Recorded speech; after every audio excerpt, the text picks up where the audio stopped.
Welcome 10वी मध्ये मी विजय गोळे सर आपलं स्वागत करतो आहे। विद्यार्थी मित्रांनो, 10वीच्या वार्षिक परीक्षेत तुम्हाला देखील 90% पेक्षा जास्त मार्क निश्चित पडू शकते। कारण ज्यांची आर्थिक परिस्थिती अतिशय खराब आहे, ज्यांना 2 वेळेच्या जेवणाची भ्रांत आहे, असे विद्यार्थी सुद्धा मनापासून अभ्यास करून 10वीच्या वार्षिक परीक्षेत 90% किंवा त्यापेक्षा अधिक मार्क मिळवू शकतात। त्या विद्यार्थ्यांची माहिती या व्हिडिओमध्ये दिलेली आहे। विद्यार्थी मित्रांनो, या व्हिडिओचं टार्गेट आहे 3000 सबस्क्राइबर। कृपया हा व्हिडिओ सबस्क्राइब करा। विद्यार्थी मित्रांनो, माझं नाव विजय गोळे सर आहे आणि हे स्वामी विवेकानंदांचा फोटो सगळ्यांना माहीत आहे आणि त्यांनी म्हटलं आहे की उठा आणि जागे।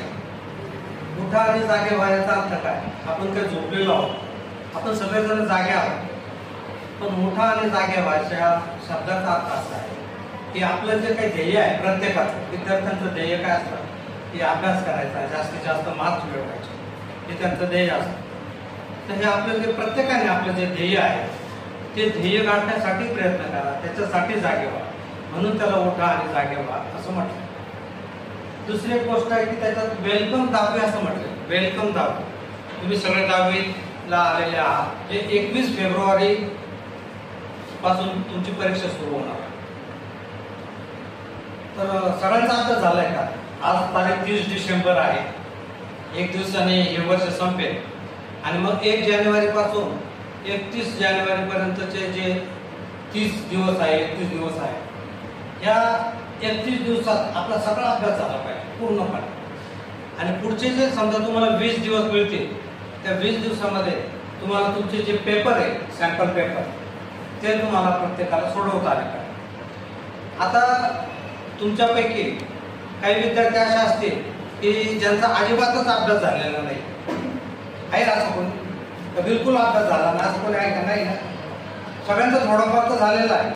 3 प्रकारचे विद्यार्थी, एक तर 50% पेक्षा कमी अभ्यास झालेला, 50% ते 90% अभ्यास झालेला, आणि तिसरे विद्यार्थी म्हणजे ज्यांचा सगळा अभ्यास झालेला। असे 3 प्रकारचे विद्यार्थी साधारण असतात।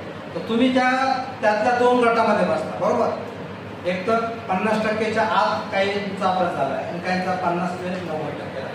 हे बघा, परीक्षेच्या बाबत कसं आहे, तुम्ही अगदी पेपर द्यायला जरी आपण गेलो तरी आपल्याला वाटतं आपला अभ्यास झालेला नाही, ही आपली मनाची स्थिती असते, प्रत्येकाला वाटतं। तुम्ही कितीही अभ्यास केला, अगदी तुमच्यात टॉपरचे चांगले मार्क मिळवणार आहे, त्यांच्या सुद्धा प्रत्येकाच्या मनाला नेहमी असं वाटत राहतं की आपला अभ्यास झालेला नाही, आपला अभ्यास झालेला नाही। त्यामुळे तसं काही, पण तसं म्हटल्यामुळे काय होतं की आपला अभ्यास होत नाही। तुम्ही जर ठरवलं, तुम्ही जर सगळ्यांनी संकल्प केला, तर तुम्हाला सुद्धा तुम्ही जेवढे ठरवा तेवढे मार्क मिळू शकतात। याच्या आधी जो 3-4 वर्षापासून मी तुमच्या शाळेत येत आहे आणि प्रत्येक वर्षी तुमच्या शाळेचे विद्यार्थी अतिशय चांगला रिझल्ट त्यांचा होतो आहे।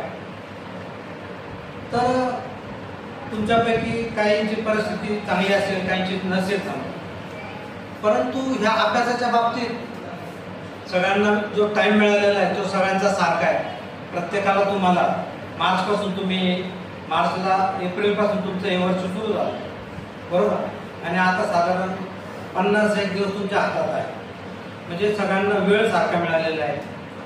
सगळ्या विद्यार्थ्यांचा जो अभ्यासक्रम, सिलेबस आहे तो सगळ्यांचा सारखा आहे पूर्ण महाराष्ट्रामध्ये, बरोबर? तर तुम्हाला जर कोणाला वाटत असेल की बाकीच्या विद्यार्थ्यांना खूप फॅसिलिटी म्हणून त्यांना जास्त मार्क मिळतात, तर असं काही नाही।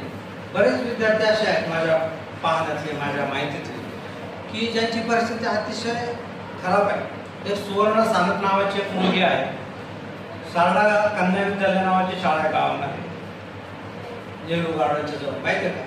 कन्या विद्यालय, सारडा कन्या विद्यालय। तर त्या शाळेमध्ये ही मुलगी राहते। ही जी मुलगी आहे, ही लहान असताना तिचे वडील वारले, तिची फक्त आई आहे आणि एक बहीण आहे तिच्यापेक्षा लहान। आणि पेठ रोडला एक फुले झोपडपट्टी नावाची एक झोपडपट्टी स्लम एरिया आहे, त्या एरियामध्ये ती मुलगी राहते, झोपडपट्टीच्या एरियामध्ये। आता त्यांचा उदरनिर्वाह करण्यासाठी तिची जी आई आहे ती जो 5-6 घरी धुणं भांडे करायचं काम करते। मग सकाळी तिची आई लवकर जाते, घरातून गेल्यानंतर ती मुलगी उठते, तिचं आवडते, तिच्या बहिणीचं आवडते, सकाळचा स्वयंपाक करते, थोडाफार अभ्यास करते तिची जी शाळा आहे ती 12 वाजेची शाळा आहे. आता ती जी झोपडपट्टी आहे तिथून सारडा कन्या विद्यालय जो 4 ते 5 किलोमीटर अंतर आहे, तेवढं अंतर ती पोरगी पायी यायची पूर्वी. आता तिला एका संस्थेने सायकल दिली, त्यामुळे ती सायकलवर यायला लागली. 12 ते 5:30 पर्यंत तिची शाळा असते. शाळा सुटल्यानंतर त्यांना मदत मिळावी म्हणून 1-2 शिक्षकांच्या घरी ती मुलगी जाऊन झाडझूड वगैरे करते आणि संध्याकाळी 7ला ती आणि तिची आई आणि बहीण हे त्या घरी जातात. आता मागच्या वर्षी जून महिन्यात मी त्यांच्या घरी गेलो होतो. पावसाळ्याचे दिवस होते. एक 10-12 झोपली होती. एक पलंग हाडली बसू शकेल एवढं त्यांचं छोटंसं पत्र्याचं घर आणि त्यात पाऊस खूप येत होता. म्हणून त्या घरामध्ये इतकं गळत होतं की बसायला कोरडी जागाच होता. तुमच्यापैकी किती जणांना झोपडपट्टीचा अनुभव आहे माहीत नाही मला, परंतु अभ्यासासाठी एक जी शांतता पाहिजे ती सुद्धा त्या ठिकाणी नसते. कोणी जर म्हटलं की बाबा ही मुलगी 10वीला आहे, हा मुलगा 10वीला आहे, अभ्यास करताय, जरा शांतता ठेवा, ते म्हणता हो आम्हाला माहिती मोठा कलेक्टर होणार आहे, मोठी कलेक्टर होणार आहे. जो 12 वाजेपर्यंत TV मोठमोठे चालू असतात. बरेच लोक दारू करून भांडण वगैरे करत असतात. तर ही जी मुलगी आहे ही रात्री साधारण 12च्या नंतर 12 वाजेपासून तर पहाटे 2-3 जसं जमेल तसं त्या पद्धतीने अभ्यास करतात. आणि आता त्याचे खाण्याचेच वांदे, त्यामुळे क्लास वगैरे काही लावायचा प्रश्न नाही. कुठलाही क्लास न लावता शाळेच्या शिक्षकांनी जे शिकवलं तेवढाच अभ्यास करून या सुवर्णाने 10वीच्या वार्षिक परीक्षेला आता जे झाले तिच्या 90% मार्क, 90%. तुमच्याच वयाची, तुमच्यापेक्षा फक्त 1 वर्षाची ती मुलगी मोठी. आणखी एक मुलगी आहे, तिचं नाव आहे काजोल जाधव नावाची मुलगी, काजोल.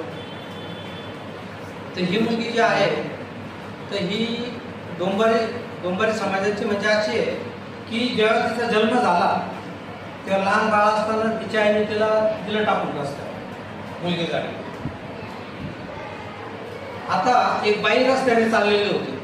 ती बाई होती 30-35 वर्षाची होती आणि ती बाई जी आहे ना ती डोंबाऱ्याचं काम करायची. तिला ते छोटंसं बाळ दिसलं, तिने ती मुलगी उचलून आणली आणि त्या मुलीला तिने लहानचं मोठं केलं. आता ती बाई डोंबाऱ्याचा खेळ करायची. तिने त्या डोंबाऱ्याचा खेळ करून त्या मुलीचा उदरनिर्वाह केला. आता ती मुलगी 14-15 वर्षाची झालेली. आता मुलगी डोंबाऱ्याचं काम करते, तिच्या आईचा उदरनिर्वाह करते. त्यांची परिस्थिती अशी आहे की डोंबाऱ्याचा खेळ केल्यावर तुम्ही पाहिलेलं आहे का, डोंबारे असतात ते बांबूच्या काळे लावलेला असतात आणि त्याच्यात त्या आईच्या उभे राहतात. हल्ली तो खेळ सुद्धा पाहायला लोक जमत नाही, पैसे मिळत नाही. पण असं आहे तर दररोज त्या मुलीला ते काम करावं लागतं आणि जेवढं काही पैसे मिळतील मग त्याचं ते घरी धान्य घेऊन जाते, दोघी जेवण करतात. 10वीची वार्षिक परीक्षा होती त्या दिवशी सुद्धा या मुलीला डोंबाऱ्याचा खेळ करावा लागला. पेपर सुटल्यानंतर ती डोंबाऱ्याचा खेळ करायची आणि मग घरी जायचे, मग जेवण करायचे. अशी ही मुलगी. शिक्षणाचं महत्त्व त्याच्या याच्यात कुणालाच नाही. तिच्या रात्री अभ्यास करायची तेव्हा तिची आई तिला म्हणायची कशाला तू डोळे फोडते, तुला दिवसभर काम करावं लागतं, कशाला विनाकारण जागरण कर. बाकीचे पण म्हणतात कशाला तू शिकून काय करणार, काय होणार तुला. पण या मुलीच्या डोक्यात एक कल्पना होती तर तिच्या ज्या टीचर होत्या तिला त्या टीचर आवडायच्या. आपण जर शिकलो, आपल्याला जर आलं तर आपण या टीचर सारखो. टीचरचं आयुष्य तिला खूप छान वाटत होतं. चांगलं जाता येतं, चांगलं हे करता येतं. डोंबाऱ्याच्या याच्यापेक्षा टीचरचं आयुष्य खूपच चांगलं असतं. तर त्या मुलीच्या डोळ्यापुढे ध्येय होतं का आपल्याला टीचर व्हायचं. त्यामुळे सगळे तिला नको नको म्हणत असताना तिने अभ्यास केला आणि 10वीच्या वार्षिक परीक्षेत 87% मार्क. कोणाचंही गायडन्स नाही, कोणाचंही मार्गदर्शन नाही. शाळेतले सर जेवढे शिकवतील तेवढंच फक्त तिला माहिती, तेवढंच तिने अभ्यास केला आणि एवढे मार्क मिळाले. हे सगळे मुलं जे आहेत हे तुमच्याच वयाचे आहेत. त्यामुळे असं मुळेच समजू नका की आपली परिस्थिती खराब आहे. खरं म्हणजे तुमची परिस्थिती जेवढी खराब असेल ना तर त्याच्यातून बाहेर निघण्याची खूप मोठी संधी. 10वीची परीक्षा म्हणजे तुमचं आयुष्य बदलून टाका. तुम्हाला जे पाहिजे ते तुम्ही होऊ शकता. हे जे 50 दिवस आहे ना, हे 50 दिवस फक्त तुम्ही अभ्यास करा, फक्त 50 दिवस. तुम्ही सगळे मोबाईल पाहत असाल मला खात्री आहे, पण हे 50 दिवस जर तुम्ही मोबाईलला बाजूला ठेवले आणि जो झालेला अभ्यास जेवढा तुम्हाला समजलेला आहे तेवढा जरी अभ्यास केला तर 10वीच्या वार्षिक परीक्षेत तुम्ही जेवढे ठरवले तेवढे मार्क मिळू शकता. आपण जेवढा संकल्प करतो, आपल्याकडे मन नावाची जी शक्ती असते, तिच्यात प्रचंड ताकद असते, तिच्याने आपण वाटेल ते करू शकतो, पण आपल्याला त्याची जाणीव नसते, आपल्याला त्याची माहितीच नसते. तर ह्या मनाची मदत कशी घ्यायची आणि जास्तीत जास्त मार्क्स कसे मिळवायचे हे सांगायसाठी मी इथं आलो. विद्यार्थी मित्रांनो, आपण जर संकल्प केला, आपण जर निश्चय केला तर काहीही होऊ शकतं. ही जी गौरीलाल नावाची मुलगी आहे, तिला 96.40% मार्क मिळाले 10वीच्या वार्षिक. श्रीराम विद्यालयाची ही मुलगी आहे आणि त्यावेळेस मी असा एक फॉर्म भरून घेतला होता. हा तिने भरलेला फॉर्म आहे. सुरुवातीला ज्यावेळेस आम्ही गेलो आणि हा फॉर्म भरून घेतला, जो फॉर्म भरून घेतल्यानंतर तिने ठरवलं आणि मग तिने अभ्यासाला सुरुवात केली. तिचं जे घर आहे 10 बाय 15ची खोली आहे, छोटी खोली, त्या मुलीने लिहून ठेवलेलं मला 10वीच्या वार्षिक परीक्षेत 99% मार्क भेटले. तिला 96.40 म्हणजे 97% मार्क मिळाले. त्या मुलीला फी भरायला पैसे नव्हते, तिच्या शिक्षकांनी तिच्या मैत्रिणींनी भरले. पुस्तकं घ्यायला पैसे नव्हते, ते सुद्धा त्याला दुसऱ्यांनी दिले. अशा परिस्थितीत असलेली मुलगी, क्लास तर लावलेलाच नाही, तिला 96.40% मार्क मिळाले. संकल्प केला, शाळेतल्या शिक्षकांनी जेवढं शिकवलं तेवढंच तिने.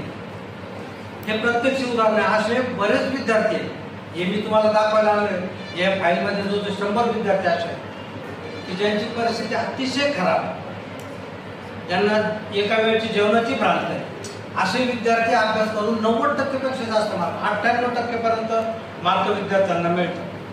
आणि म्हणूनच मी तुमच्या शाळेत येण्याचं कारणच ते आहे की तुम्हाला सगळ्यात जास्त गरज आहे आणि तुमच्याकडे मन आहे, तुमच्याकडे शक्ती आहे. तुम्ही जर ठरवलं तर तुम्हाला एवढे मार्क मिळू शकतात. विद्यार्थी मित्रांनो, ज्या विद्यार्थ्यांची आर्थिक परिस्थिती अतिशय हलाखीची आहे असे विद्यार्थी देखील मनापासून अभ्यास करून 10वीच्या वार्षिक परीक्षेत 90% आणि त्यापेक्षा अधिक मार्क मिळवू शकतात, त्याची माहिती आपण पाहिली. विद्यार्थी मित्रांनो, आपण हा व्हिडिओ सबस्क्राईब केलाच असेल, नसेल केला तर तो लगेच सबस्क्राईब करा, कारण या व्हिडिओचं टार्गेट आहे 3000 सबस्क्रायबर. पुढच्या व्हिडिओमध्ये हा अभ्यास कसा करायचा, अभ्यास करताना मनाची मदत कशी घ्यायची त्याची टेक्निक आपल्याला सांगितलेलं आहे. विद्यार्थी मित्रांनो, आपल्या एका मित्राला हा व्हिडिओ जरूर पाठवा आणि पुढचा व्हिडिओ पाहायला मुळीच विसरू नका.